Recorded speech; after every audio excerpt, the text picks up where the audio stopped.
Moroccan player right now? There's a couple, sorry. I will say a couple of names. Hakimi is doing very well. Amin Harit is doing well. Hakim Ziyech is doing very well. So they're all doing well. To say the best, you know, it goes week per week. I have now a list of names you're familiar with. I would like you to describe or comment on, and also 1 or 2 words. Fawzi Lakja. Describe Fawzi Lakja, describe him? Describe or comment. I think did a very good job. Helped the national team to progress, to develop. Hervé Renard. Very good coach. Made me understand the African football, I would say, you know, and that's what many people don't get. That Africa football is different than just playing, for example, in Europe. Mahdi Ben Atiyah. The #1 captain, the absolute captain, because not only as a captain, but also as a person, as a captain in the dressing room. Yes. Abdelrazak Hamdallah. Very good striker. Badu Zaki. Known him, had him as a coach. Very good person. Was fair to me, and called me up and had several discussions with him, good conversations. So I would say a good man. Sen Mota. Don't know him as well as a coach. I know him, of course, that he coached, but personally never worked with him. Okay. Moroccan. Well, yeah, I had him in a short time of period where we had 4 coaches, and he was one of them. But I didn't know long enough, and I don't remember that much. Moroccan sports media. They've always been good to me. So, so you know, media, doesn't matter which one, which country, there's always speculation, and this is the job. This is what comes with. But Moroccan media always been good with me.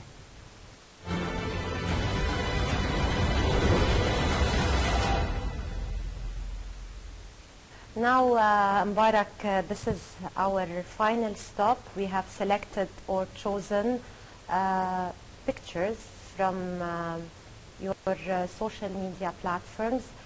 I would like you to comment on these pictures. Okay. One by one, please. This is, if I remember well, in Agadir. And when they sent this to me, I was very proud, because I used to be very young and used to go on vacation with my parents. And we used to go to Agadir, and I used to always look at of course, at the city, and to be drawn in the same city is special. It's a very, very good feeling. Next. Yeah. It's when I was 12 or 13 years old. And basically this was winning the prize, because in the season, every week, a young talent would juggle with the ball. I did that during the season. This was the end of the season, and they gave me the cup for finishing as the first. So yeah, I remember this. This is with my mom. This was a program in Belgium called My Mother. So, for example, they will take a footballer's mom, a politician's mom, but showing the relationship between somebody that's famous or a celebrity in the country, but what he did for us exactly. till this day. Under his management, Mubarak, Morocco found its way finally to the world's biggest stage, the World Cup in Russia, after 20 years of failure. How does that experience rate in your football career? It's a big result, and especially a good feeling with the Moroccan people. It was a great result. We was waiting, as you said, for so long, 20 years.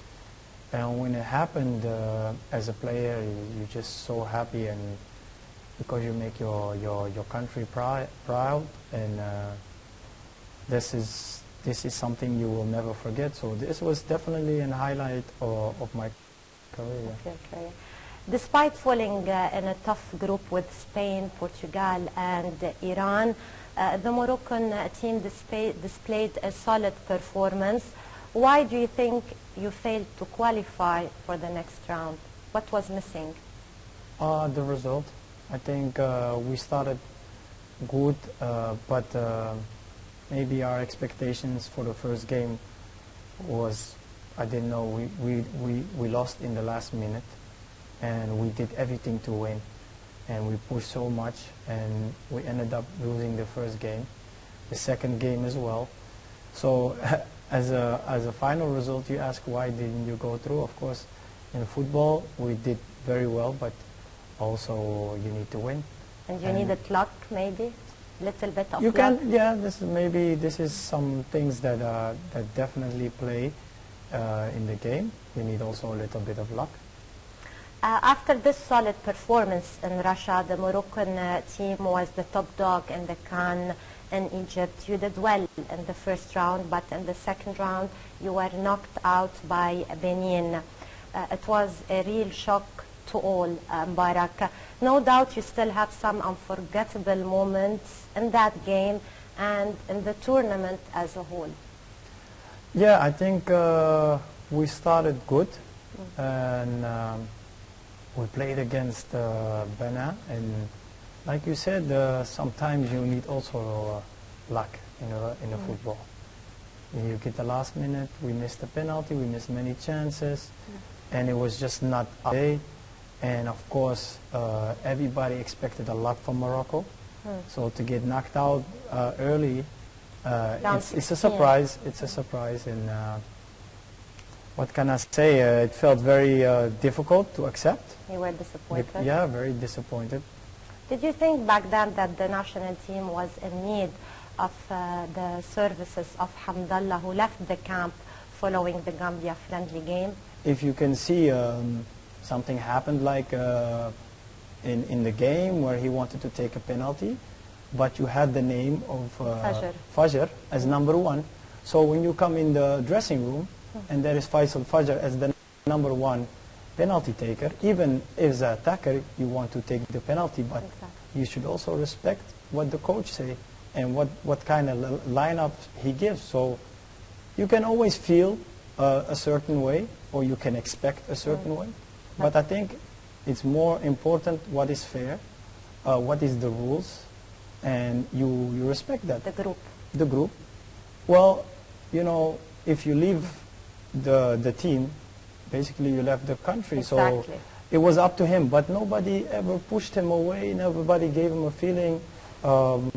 In football, there is always discussion. You can get heated in the training. You can have a discussion, but there is never a personal thing, and it was never. But of course, some players, they feel maybe they're, like you said, injustice, but there was always fairness. He can feel that there was injustice, but it never was, because I was there. Okay. You made the hard decision, Barak, hanging the national boots. Do you think it's high time, or maybe you took the decision, this decision, when Hervé Renard decided to leave the national team? No, I think there's a lot of young players coming, and are getting to an age, 34, 35.